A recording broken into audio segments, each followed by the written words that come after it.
Ano ba yun? Sino ba ang mga hinayupak na yun? May pang-uuyam sa mga mukha ng mga barbaro habang pinagmamasdan nila ang hukbong dumarating mula sa kanilang likuran. Tansyado nilang nasa 3 o 4 na daan ang bilang ng mga ito, isang puwersang di basta-basta.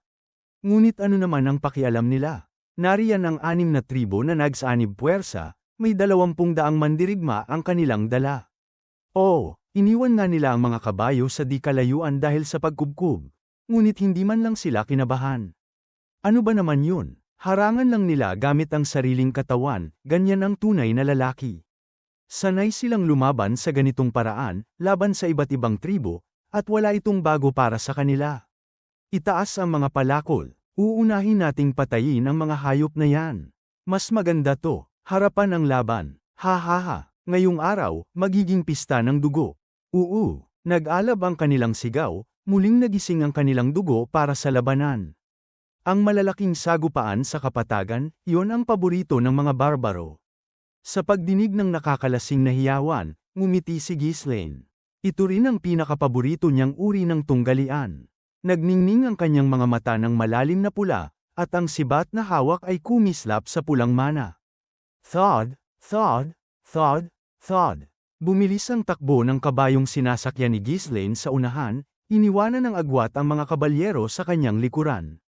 Isang pulang guhit, walang mas angkop na paglalarawan sa kanya sa sandaling iyon. Walang anumang salita, naging naglalagablab na kidlat siya na sumugod diretso sa hanay ng mga barbaro. Boom! Ao! Ang mga barbaro na handang salubungin siya gamit ang sariling katawan ay agad na niluray, tumilapon sa iba't ibang direksyon. Maging sa kanyang nakaraang buhay, ang unang paglusob ng hari ng mga mersenaryo ay hindi basta hinaharap, kahit ng 7 pinakamalakas ng kontinente. 2 pagpipilian lamang, mamatay o tumakas.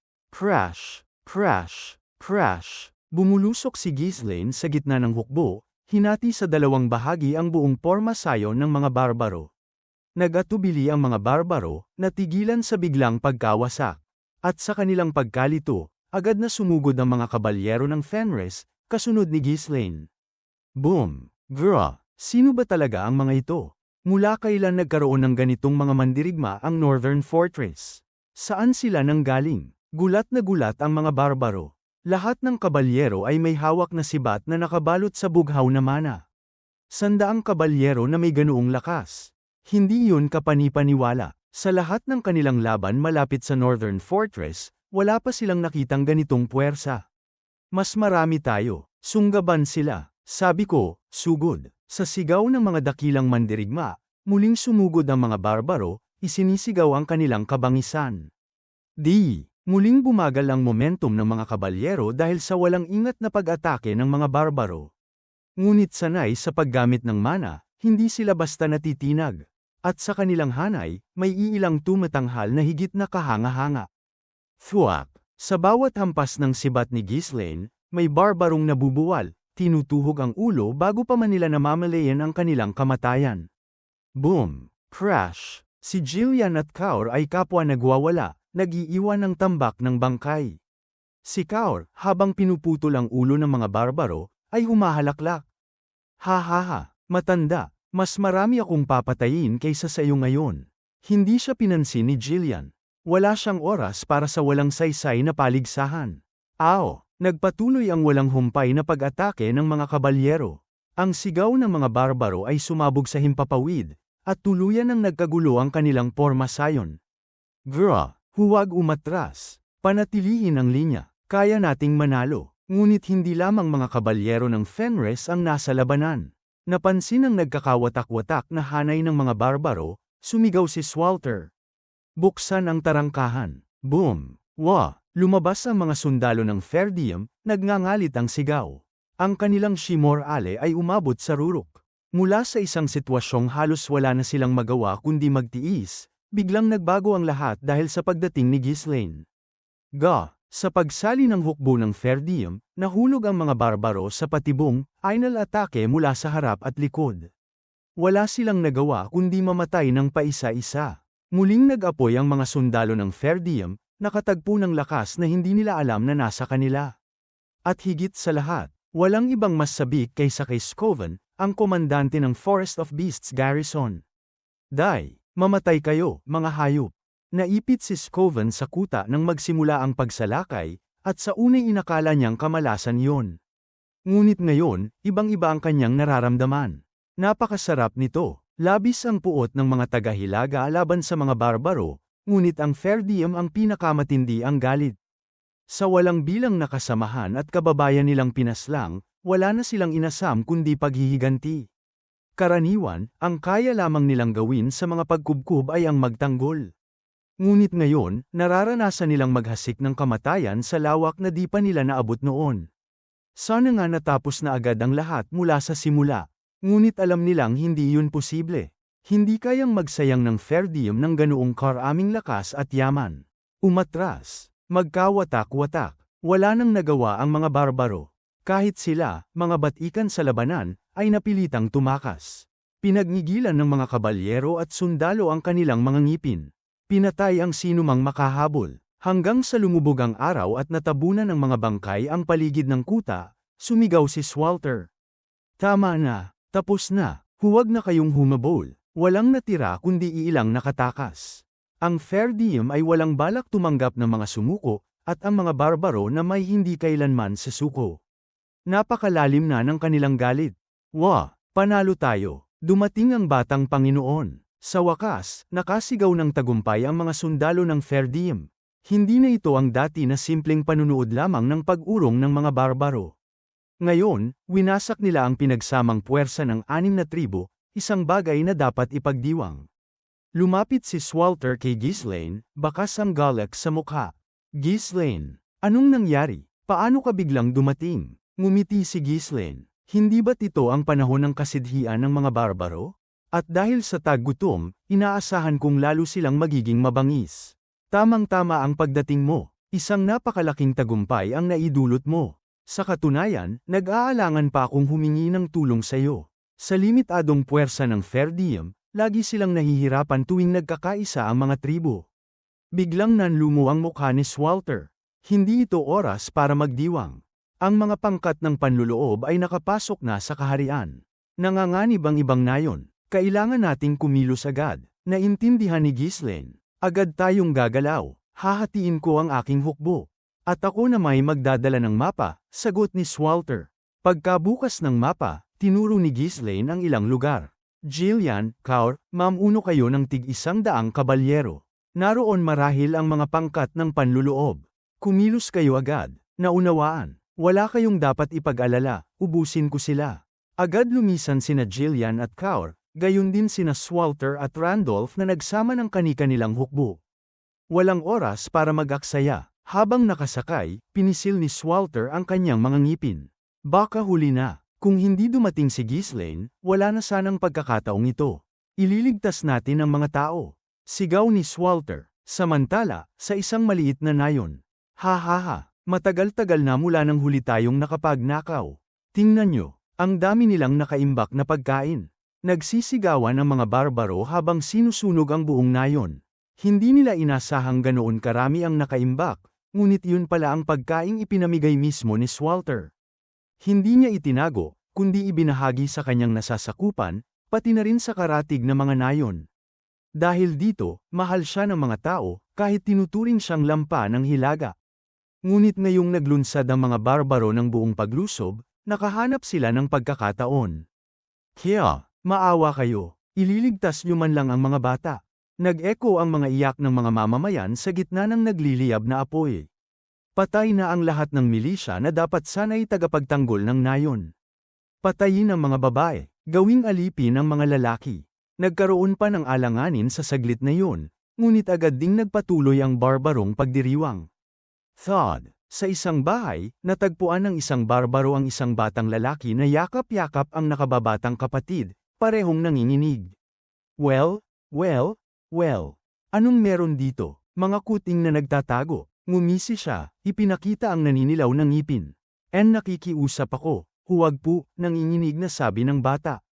Hihihik, pakiusap, kung hindi ako, iligtas man lang ang kapatid ko. Kihihik, lumapit ang barbaro, bawat hakbang ay parang mismong kamatayan.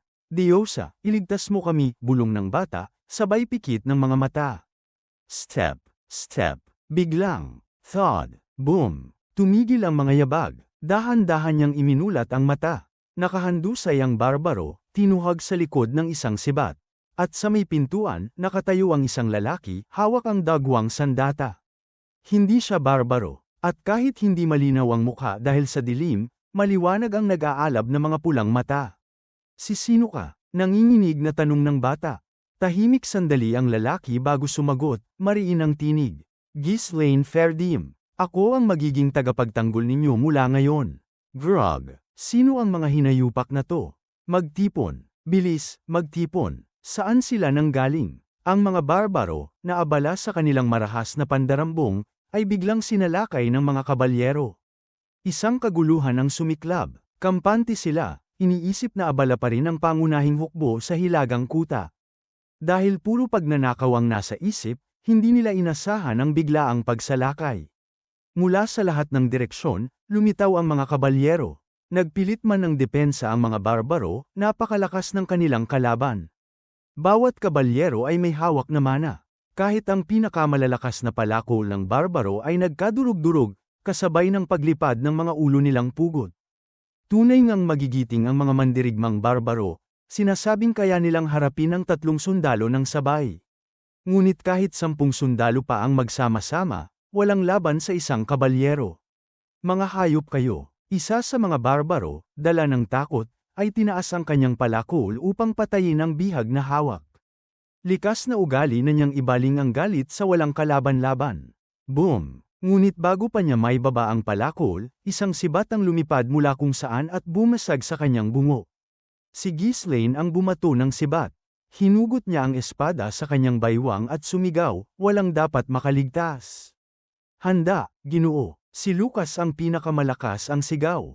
Tumalon siya mula sa kanyang kabayo at sumugod na parang kidlat sa hanay ng mga barbaro. Boom! Boom! Erg! Sa bawat bagsak ng kanyang sibat, kasabay na pumuputok ang mga bungo at bakal na helmet ng kalaban. Sa bawat hakbang niya, may isang barbaro ang natitigok. Tumigil kayo sa pag-atake sa mahihina. Ako ang harapin niyo. Umalingaw-ngaw ang tinig ni Lucas sa gitna ng nagliliyab na nayon. Sa paggabay ni Ghislaine, kahanga-hanga ang bilis ng pag-angat ng kasanayan ni Lucas. Ang talento niyang minsan nang naging isang bihasang maestro ng sibat sa nakaraang buhay ay muling lumilitaw. Anong kababalaghan ito? Bakit napakalakas niya? Gulat ang mga barbaro. Ang sibat ni Lucas ay kumikilos ng napakabilis, tagos sa mga ulo at dibdib bago pa man sila makapagtangkang harangin gamit ang palakol. Mahilig magpakitang gilas si Lucas, at hindi niya palalampasin ang pagkakataong ito. Buong lakas siyang lumaban habang sinasagip ang sinumang maaari pa. Ang iba pang kabalyero ay nagkalat din sa nayon, winawasak ang mga mandirigmang barbaro. Hindi sila nagtipid ng mana, napakarami ng nasawi. Nagpilit ang mga barbaro na lumaban. Ngunit sa harap ng mahigit 100 kabalyero, sila'y natigmak ng dugo. Grog, lintik kayo. Babangon ang aming mga kapatid upang maghayganti. Isa-isa silang nalugmok, umiiyak at sumisigaw hanggang sa wala nang natira. Hindi kalakihan ang pangkat ng mga barbarong ito, kaya mabilis ding natapos ang paglipol. Ngunit kahit nagwagi, walang kabalyero ang nakaramdam ng tagumpay. No, inay, asawa ko, gising ka naman, pakiusap. Diyos ko, huwag naman ngayon. Ang mga nakaligtas ay napasigaw ng dalamhati. Yakap-yakap ang malamig na bangkay ng kanilang mahal sa buhay. Sa paligid, naglalagablab ang apoy na sumusunog sa kanilang mga tahanan. Ang mga naiwan ay naharap sa masakit na katotohanan, taon bago muling maitayo ang kanilang nayon, o di kaya'y mapilitang makisalamuha sa ibang pamayanan bilang mga palaboy. Ito ang marahas na realidad ng Hilaga. Bukod sa malamig at malupit na kalikasan, araw-araw din nilang nilalabanan ang mga halimaw at biglaang paglusob ng mga barbaro. Bagamat tinataboy ng angka ng mga Fairdean ang karamihan sa mga ito, hindi kayang masawota lahat ng panganib. At kapag nagkakaisa ang mga barbaro o kaya'y nakakalusot, may mga nayong palaging nasa sakripisyo. Matamang pinagmasdan ni Ghislaine ang paligid, may pait sa kanyang mukha. Kung umabot na sila hanggang ganito sa timog, desperado na sila sa pagkain. Matagal nang isinusulong ni Walter Fairdean ang paglilipat ng mga nayon patimog upang mabawasan ang pinsala mula sa mga pagsalakay. Ang mga nayong sinalakay ngayon ay kabilang sa mga hindi pa naililipat. Sa isip ay mainam sanang ilikas din sila, ngunit napakalaki ng gastos sa paglilipat ng buong komunidad. At sa tigang na lupain ng Hilaga, napakahirap humanap ng lupang maaaring bangkelan. Ang mga mahihirap na lupain ay walang sapat na kakayahan. Ang fair diem ay ngayon palang muling bumabangon sa aspeto ng pananalapi. At para sa mga taga rito, hindi madali ang basta na lamang iwan ang kanilang tahanan kahit gusto nila.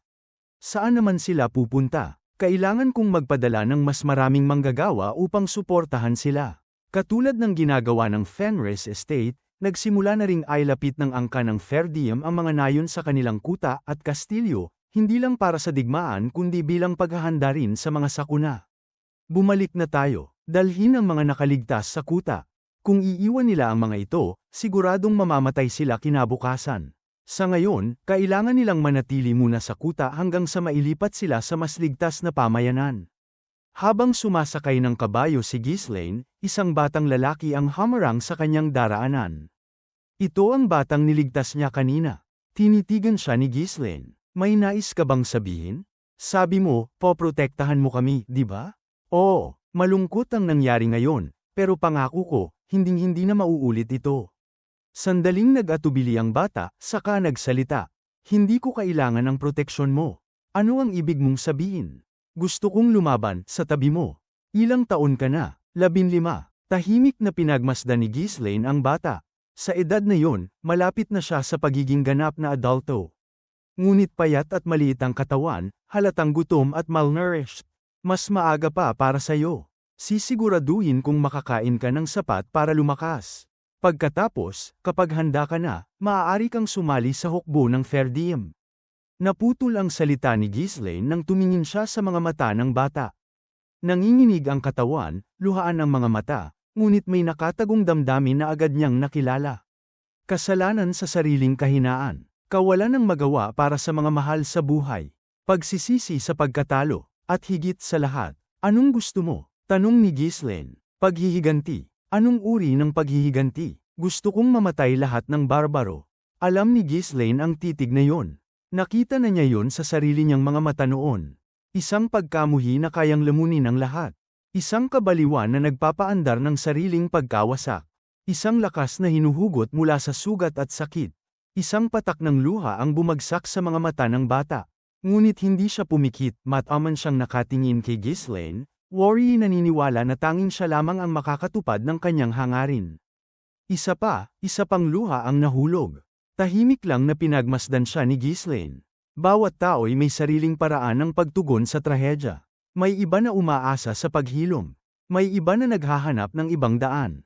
Ngunit ang batang ito, nakita niya ang sariling anyo rito. Kung mali ang landas, tiyak na magiging halimaw na mamamatay tao.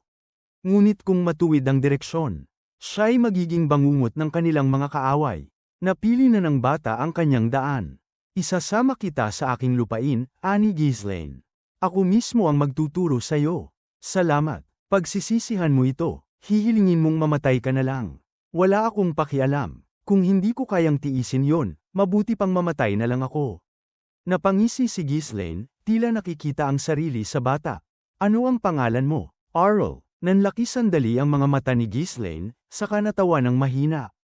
Arl, isang pangalang kasing pamilyar ng titig na yon. Sa tulong ng kanilang pagsisikap, natunton at winasak ang lahat ng pangkat ng mga barbaro. Ngunit agad ding umatras ang mga tribong nakaligtas nang mabalitaan ang pagkatalo. Pagbalik sa kuta, napaupo si Swalter sa upuan, halos gumuho sa pagod. Bagamat maraming nasawi, mapalad pa rin tayong nahinto ito agad. Subalit hindi mapawi ng mga salitang iyon ang lungkot sa kanyang mukha. Ilang taon na nilang nagagawang hadlangan ang mga paglusob. Ngunit ngayon, napakaraming buhay ang nawala. Mabigat iyon sa kanyang puso. Kung hindi dahil sa iyo, hindi natin maihihinto ito. Maraming salamat. Tinitigan ni Ghislaine ang kanyang ama. Ang dating matibay na haligi, ngayoy tila nagiging isang lobo na unti-unting tumatanda, balat na nalalagas, pangil na kumukupas. Pagod na pagod si Swalter, dala ng mga dekada ng responsibilidad. Malapit nang makagawa ng karagdagang kagamitan ang ating lupain. Wika ni Ghislaine. Magpapadala rin ako ng supply at manggagawa para sa mga nayong nawasak. Sa kuta, pansamantalang nakasilong ang mga lumikas mula sa mga nasirang pamayanan. Nakatakda silang ilipat sa bagong bayan na itatayo. Maraming salamat. Malaki ang naitulong mo. Hindi gaya ng dati, wala nang lakas ng loob si Swalter para magpakita ng sigla o lubos na pasasalamat. Napagod na siya ng husto. Sandaling nagpakalma siya, saka nagsalita muli. Nabanggit mo, kabayo ang pakay mo rito? Marami tayong nasamsam sa digmaan. Kunin mo ang lahat ng kailangan mo. Nakinig si Claude mula sa gilid at nagsabi, mahigit 2,000 kabayo ang nakuha natin. Higit pa sa sapat, isang kayamanang pambihira iyon sa buong kaharian ng Ritanya. At dahil nagkakaisa ang 6 na tribo ng Barbaro, napakalaki ng kanilang samsam. Nagpatuloy si Swalter, dahil sa pagkatalo ng mga tribong yun, mapipilitan ang iba pang mga Barbaro na mag-away para agawin ang kanilang teritoryo. Habang wala pang bagong tribo na lalapit sa ating kuta, ligtas tayo, isang bihirang pagkakataon upang makapagpahinga at mag-ayos.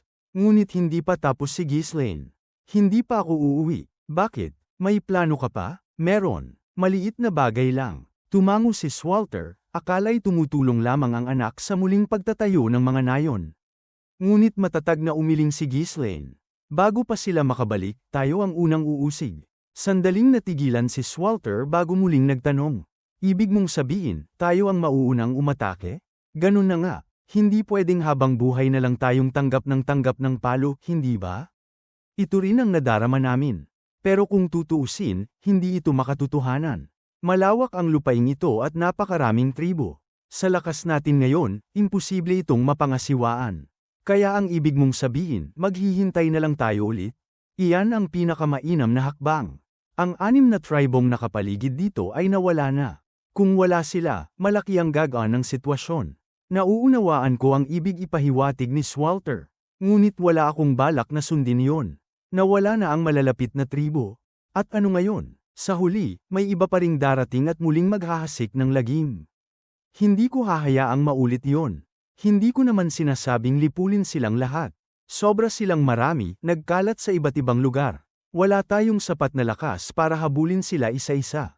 Ang nais ko, takutin sila ng husto para hindi na sila maglakas loob na lumapit dito.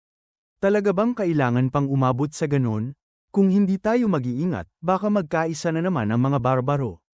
Mas malaking panganib yon. Totoo, madaling lipulin ang maliliit na tribo ng paisa-isa. Pero kung magkaisa sila gaya ng dati, magiging mas malaki ang pasanin. Alam ni Swalter na yon ang praktikal na dapat gawin, umiwas sa panibagong malaking digmaan. Ngunit mariin akong umiling. Hindi ba't kapos din sila sa pagkain? Walang katiyakang mananahimik sila kahit wala tayong gawin. At kapag nangyari yon, siguradong muli silang magbubuklod at lulusab dito. Napabuntong hininga si Swalter, wala nang maisagot. Kung hahayaan, patuloy silang manggugulo para mabuhay. At kapag paulit-ulit na silang nabigo, baka magsama-sama ulit para sa malakihang pagsalakay. Hindi ako nag-aalinlangang kayang ipagtanggol ng kuta ang sarili nito, ngunit ang tunay na problema ay ang susunod na mangyayari kapag nabutas ang harapan. Malaya na silang makapanalasa sa kaharian.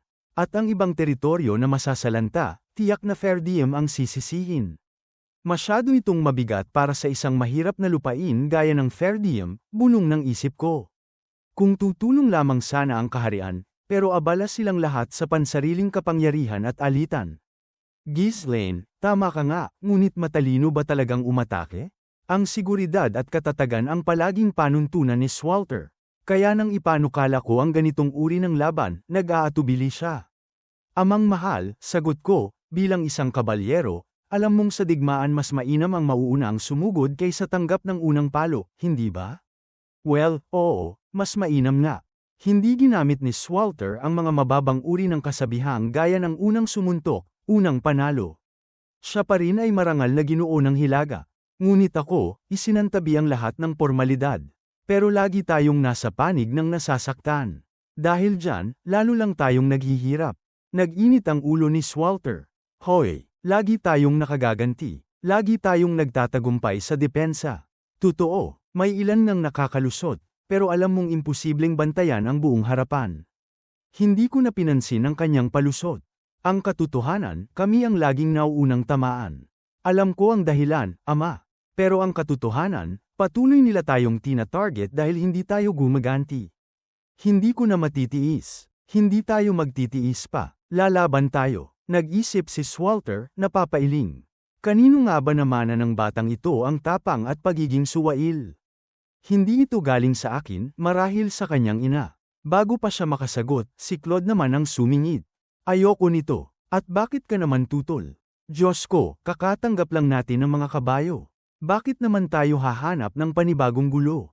Hindi ka ba kontento sa dinadala ng buhay natin? Para bang araw-araw na lang ay pakikipagsapalaran? Kaya gusto mong pabayaan na lang sila? Mas mabuting magtatag tayo ng malaking pamayanan malapit sa kuta at tipunin ang mga tao roon. Noon hindi natin kayang pakainin, pero ngayon sobra ang pagkain. Posible na. Sumang-ayon si Randolph matapos makinig. Tama rin. Walang katiyakang muling magbubuklod ang mga barbaro. At kung sakali, gugugulin muna nila ang panahon sa sariling alitan bago tayo muling lusubin. Sapat yon para makapagtayo tayo ng bagong nayon. Sumang-ayon din ang iba pang tauhan. Hindi sila takot sa laban, ngunit sawa na silang lagi na lang nasa digmaan. Nagmuni-muni ako habang pinagmamasdan silang lahat. Sinamantala ni Claude ang pagkakataon. Oh, paano? Maganda ang mungkahi ko, hindi ba? May 2,000 kabayo tayo, kaya na nating ipagtanggol ang mga tao. Ngunit mariin kong tinugon, hindi. Napangiwi si Claude. At bakit na naman? Dahil kailangan nating tiyakin na hindi na sila mangangahas bumalik. At bukod pa riyan, kulang ang 2,000 kabayo. May 3 buwan lang akong palugit. Pag nagsimula ang digmaang sibil ni Baron Valois, hindi na mapapansin ang rehiyong ito. At hindi ako maaaring umalis nang hindi tiyak na ligtas ang likuran.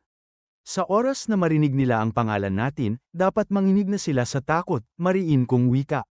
Napabuntong hininga si Swalter, ngunit batid niyang kahit tutol siya, itutuloy ko pa rin.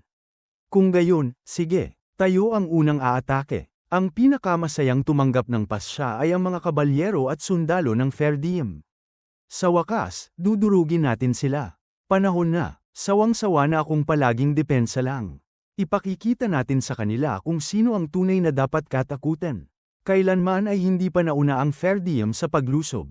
Lagi silang nagtitipid ng lakas. Pero ngayong kasama ang 400 kabalyero ng Fenris, may sapat na puwersa para lubos na durugin ang maliliit na tribo. Ngayon, ang mga kabalyero mismo ang sabik na sabik. Kung si Ginoong Ghislaine ang manggenguna, walang makapipigil sa atin. Siya ang gumawa ng kakaibang teknik sa mana.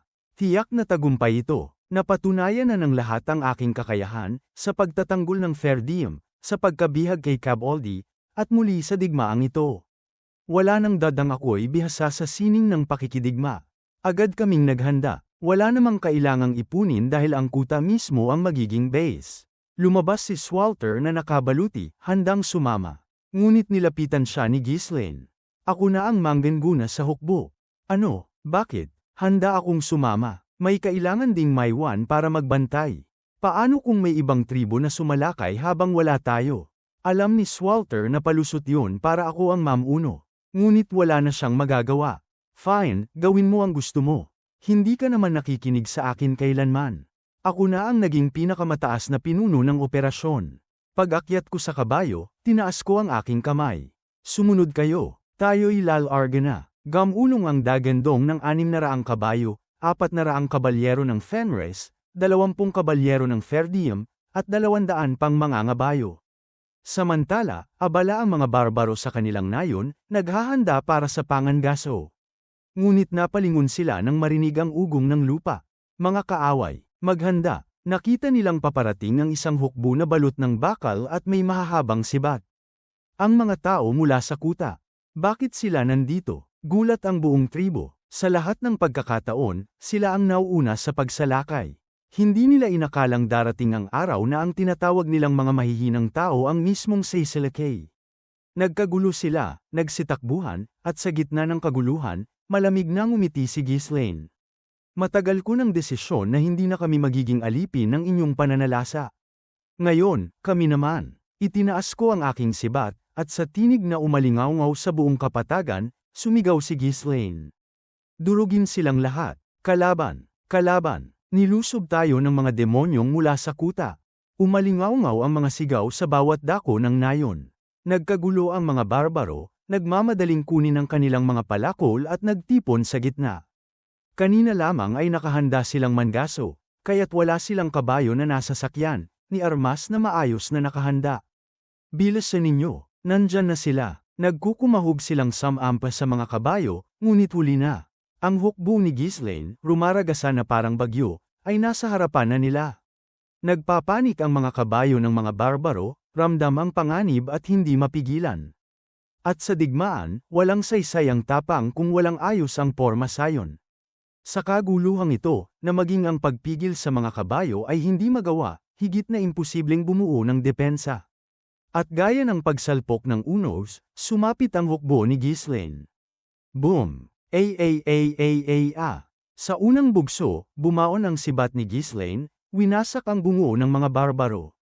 Mula rito'y kumislap ang pulang liwanag, parang nag-aapoy na aura. Kasing tindi ng mga matang nanlilisik ng dugo. Swish! Thud! Bawat indayog ng sibat ay may kasunod na katawan na bumabagsak mula sa kabayo. Hindi man lamang nakaganti, agad silang winawasak. Sa bagsik ng lakas at galing, mabilis na naglatag si Ghislaine ng daan. At kasunod niya, ang sibat ni Jillian ay humahawi rin ng kamatayan. Sa puwersa ng dalawa lamang, nagwawasak na ng isang buong tribo. Kasunod, ang mga kabalyero ng Fair Diem ay bumagsak sa hanay ng mga barbaro. Boom! Ang mga kabalyero, tumibay at tumapang dahil kay Ghislaine, ay ginamit ang kanilang bihasa sa pangangabayo upang wasakin ang nayon. Ha! Ang sarap ng ganito. Sigaw ni Randolph habang nagtatawanan at nagsisigawan ang mga kabalyero. Akala ba ninyo magtitiis lang kami habang buhay? Hindi ko inakalang bibigyan tayo ng Young Lord ng pagkakataong gantihan sila. Ngayon kayo ang tinatamaan. Ang sarap, hindi ba? Namumula sa galit at saya ang kanilang mga mukha habang nagtataga ng barbaro. Ang mga sugat at hinanakit na pilit nilang pinasan sa mahabang panahon, ngayon ibinubuhos sa dugo ng kalaban.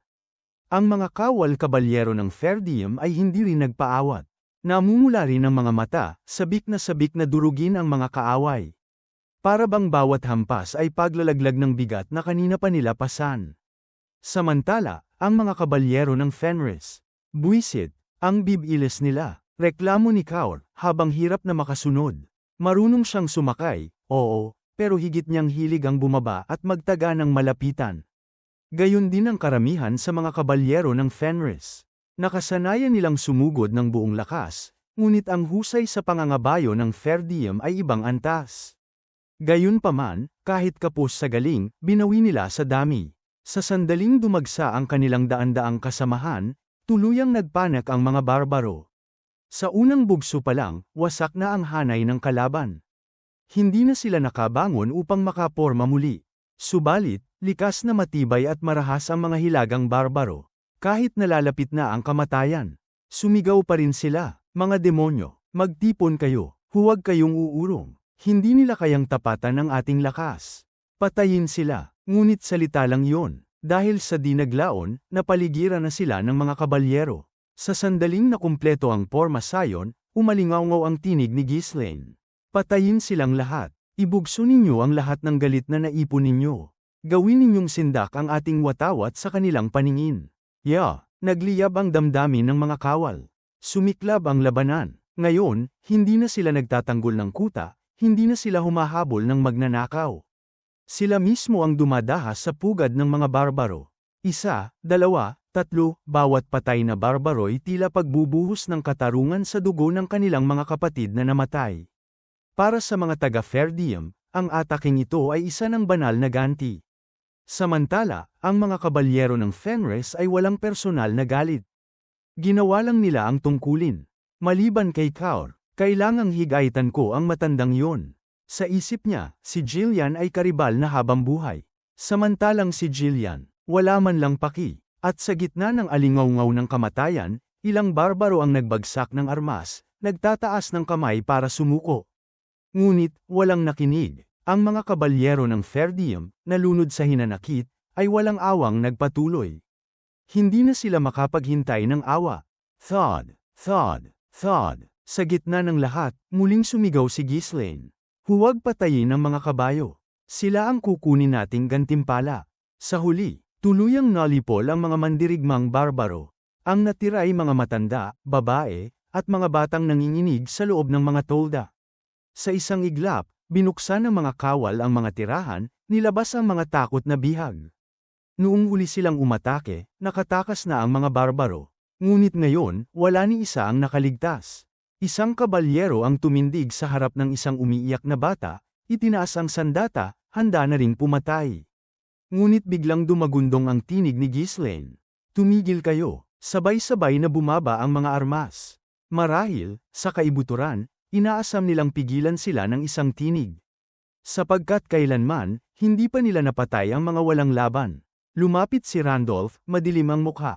Young Lord, mas mainam na tapusin na natin sila. Balang araw, paglaki ng mga batang ito, babalik silang muli laban sa atin. Ngunit malamig ang sagot ni Ghislaine. Tama ka, pero may gagamitin pa ako sa kanila.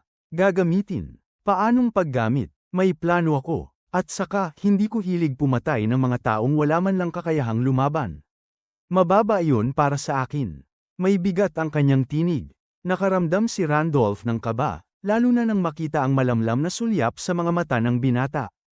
Kung wala kang ang pakinabang sa kanila, papatayin mo rin ba sila? Tahimik si Ghislaine sa isang saglit bago malamig na sumagot. Kung kinakailangan, muling nakaramdam ng kilabot si Randolph. Sa isang iglap, tila nasalayan niya ang anino ng isang halimaw sa loob ng binata. Isang halimaw na marahil higit pang nakapatay kaysa sa kanya, kahit siya'y buong buhay na nasa digmaan. Pinilig niya ang ulo, pilit binubura ang nakakatakot na iniisip. Pinili niyang huwag na lamang magtanong. Sa huli, binitbit nila ang mga bihag at kabayo pabalik sa hilagang kuta. Bumabalik ang mga sundalo na parang mga bayani, sumisigaw, tumatawa, nagbubunyi.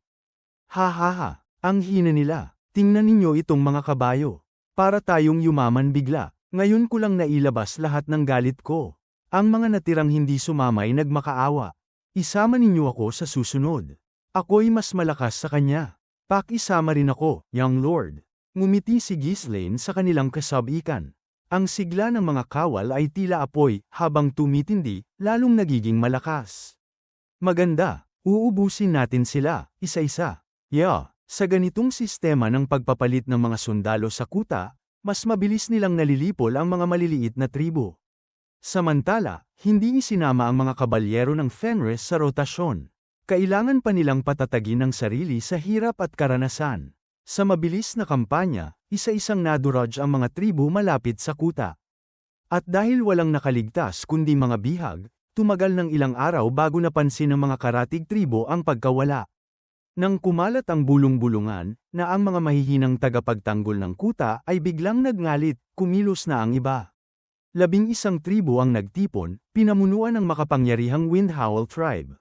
Sa loob ng pulong, nag-usap ang mga pinuno. Bakit bigla silang nagiging ganito? Malakas ang kanilang puwersa, at sa panahon ng tagutom, kainahinala ang kanilang pagkilos. Kung hindi tayo kikilos, uubusin nila tayo isa-isa. Ngumisi ang dakilang pinuno ng Windhowl, si Kesto, isang tanyag na mandirigma sa hilaga. Habang wala ang kanilang hukbo, dudurugin natin ang kanilang kuta. Pupugutan natin si Swalter Ferdim. Sinasabi nilang siya ang lobo ng hilaga, hindi ba? Tingnan natin kung karapat-dapat siya sa bansag na yun. Sa kabilang panig, nakatitig si Claude sa mapa, malamlam ang mga mata, saka bumaling kay Ghislaine. Ang krisis na hinihintay mo, narito na. Anong krisis? Tugon ni Ghislaine, malamig. 11 tribo ang nagkaisa, 5,000 mandirigma ang naipon nila. Sinuong nila ang lahat ng makakalaban para lamang sumama.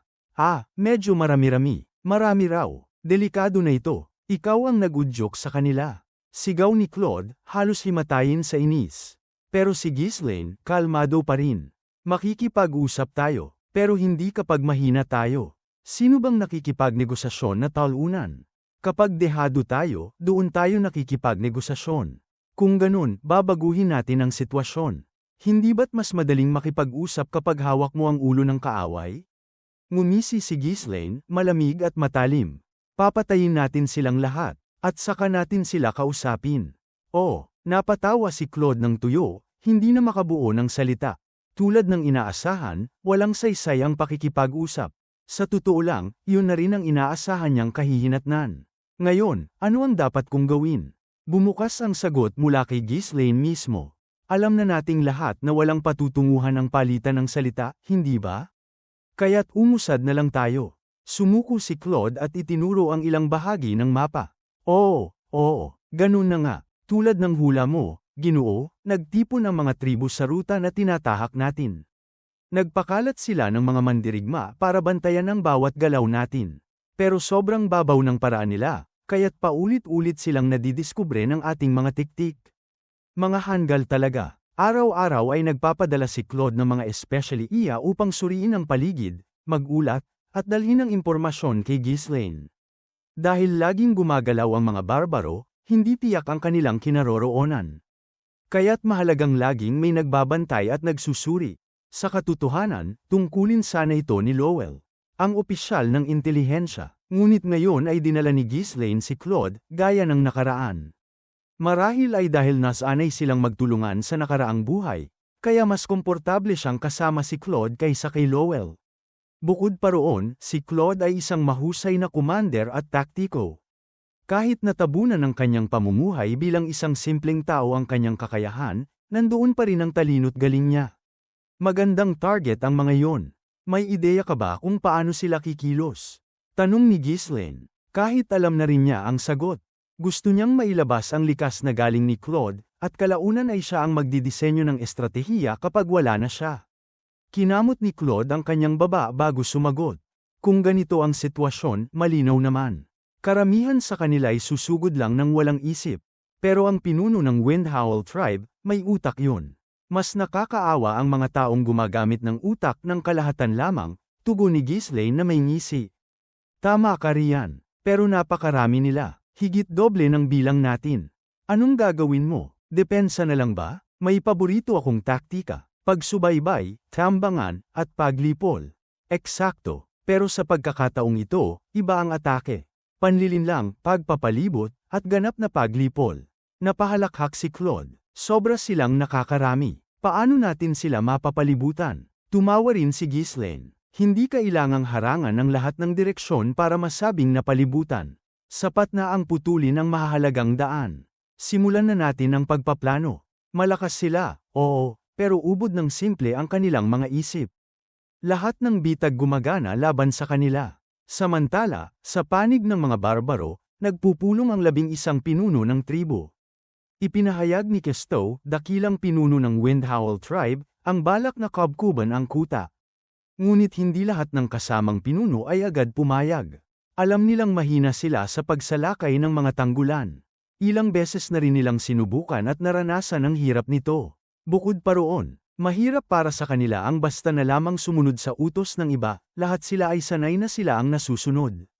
Bakit pa tayo sisilakay sa kuta?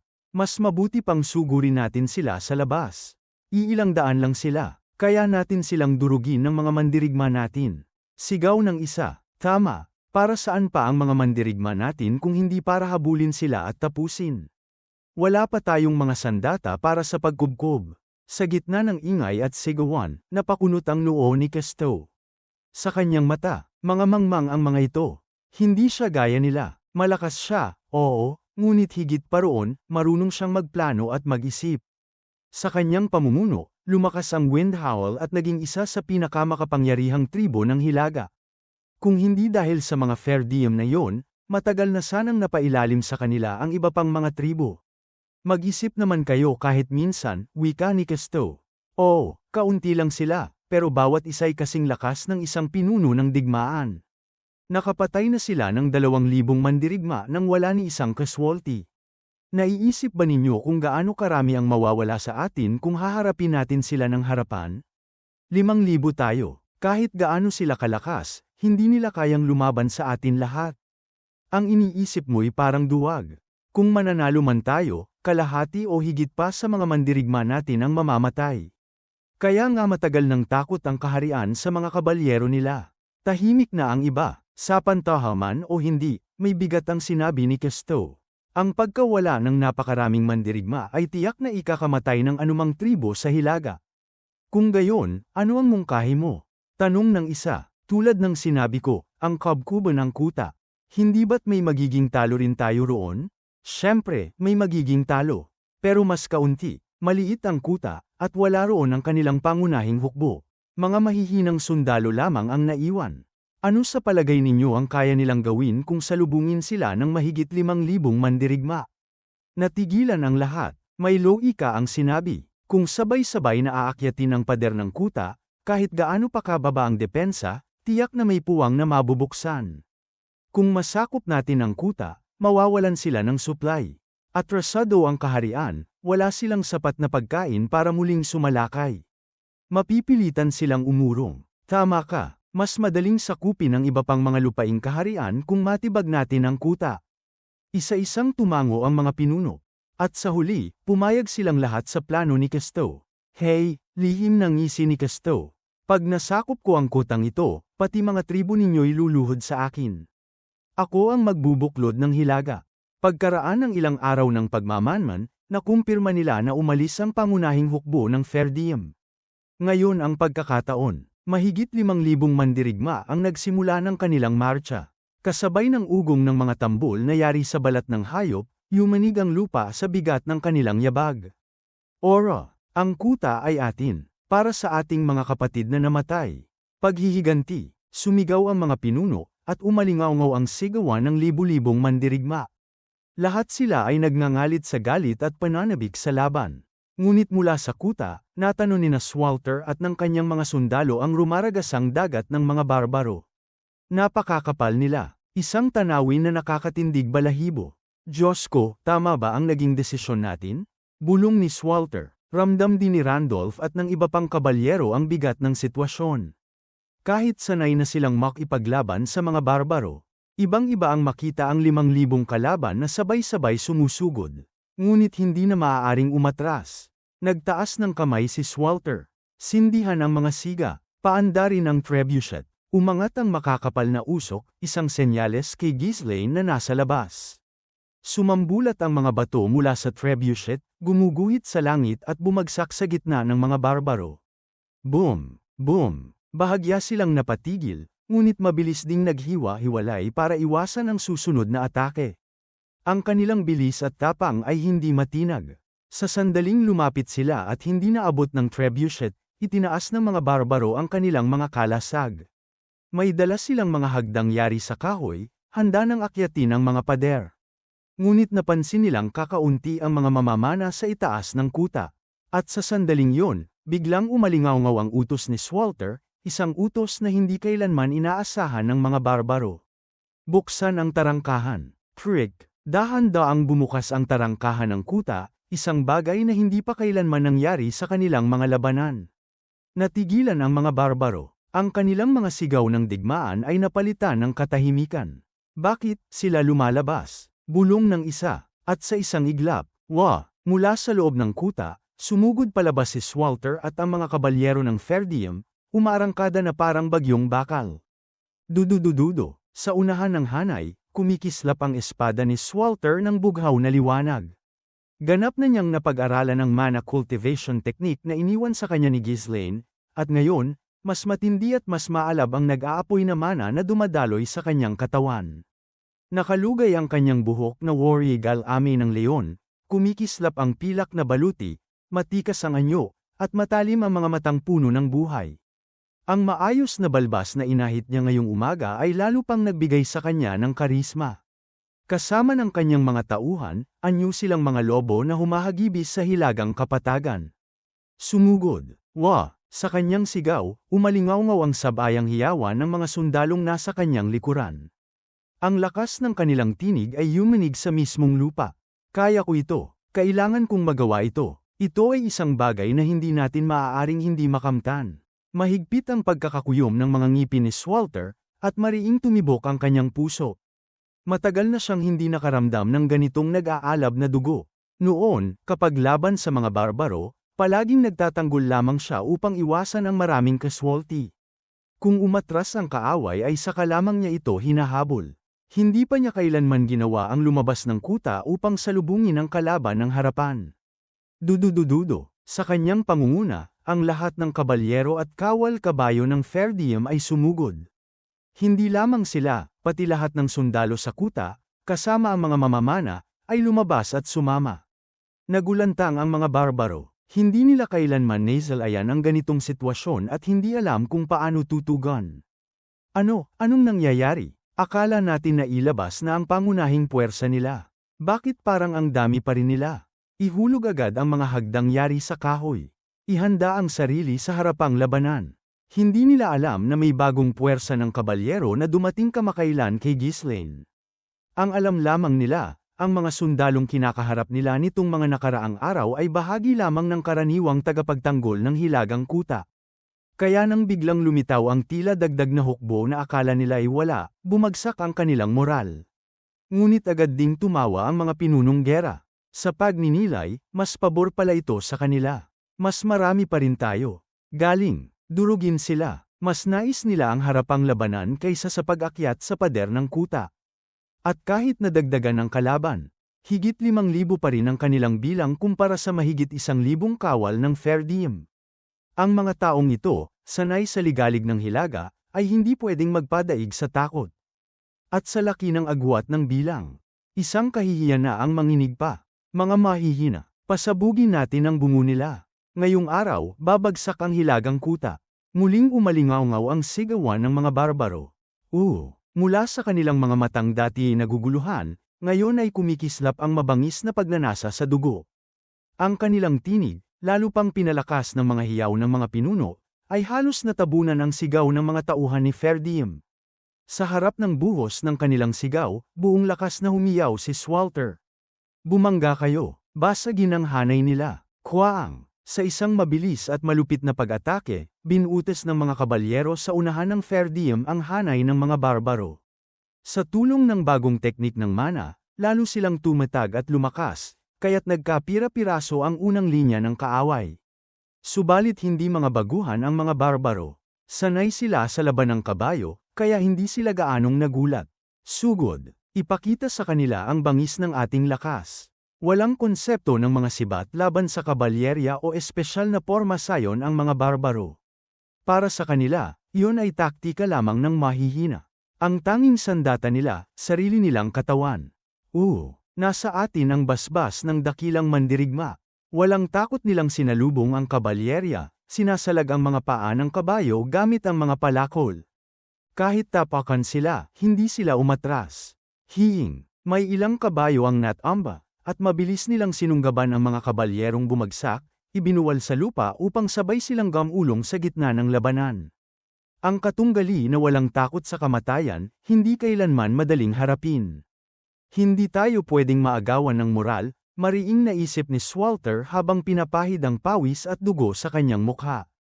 Alam niya ang fanatikong tapang ng mga barbaro, kaya iniiwasan niya noon ang ganitong labanan. Ngunit ngayon, wala nang atrasan. Ang puwersa ng Fair Diem, bagaman mas kakaunti, ay galit na galit at hinubog ng mga panalo sa ilalim ng pamumuno ni Ghislaine.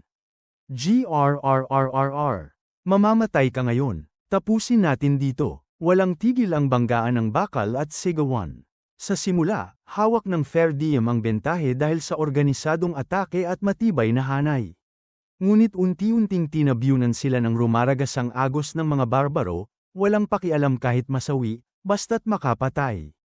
Kwaang, si Scoven, isa sa mga kabalyero, ay muntik nang mahulog sa kanyang kabayo. Mabilis niyang sinalag gamit ang mana ang mga palakol na sabay-sabay bumagsak sa kanya, bago niya pinugutan ng ulo ang mga kaaway. Lintik, makakaya ba talaga natin ito? Sobra ang agwat ng bilang. Sa loob-loob niya, medyo nagduda si Scoven sa plano ni Ghislaine at Claude, na iwan ang kuta at lumaban sa malawak na parang. Ngunit muling bumalik sa kanyang isip ang tiwala sa batang Panginoon. Ako ay kabalyero ng Fair Diem. Sumisigaw siya, humihiwa ng kalaban isa-isa, kahit pinupunit ng pagod ang kanyang katawan.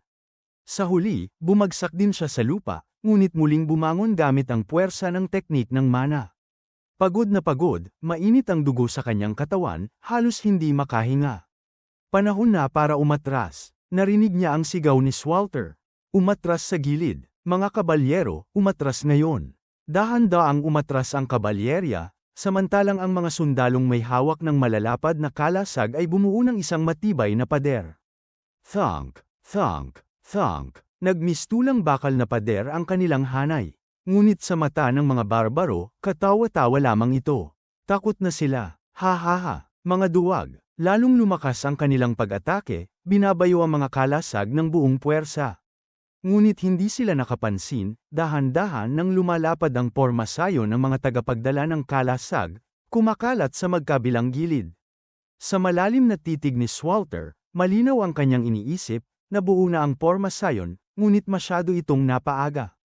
Habang pinipilit nilang panatilihin ang linya, umalingaw-ngaw ang dagandong ng mga kabayo mula sa malayo. Dududududo, napakunot ang noo ni Swalter nang makita ang isang nag-iisang sakay ng kabayo na papalapit. Ano ito? Bakit siya nag-iisa? Maging ang mga barbaro sa hulihan ay napalingon. Kaaway, may isang kaaway mula sa likod. Isa lang, baliw ba siya? Ngunit sa bawat tibok ng kabayo, lalo lamang lumalapit ang figura. At sa isang kisap mata, nakilala siya ni Swalter. Ghislaine, sa pulang-pulang mga mata at kumikislap na sibat na balot ng nag-aalab na mana, dumating si Ghislaine. Isang malupit na ngiti ang gumuhit sa kanyang labi. Simulan na natin, Ama.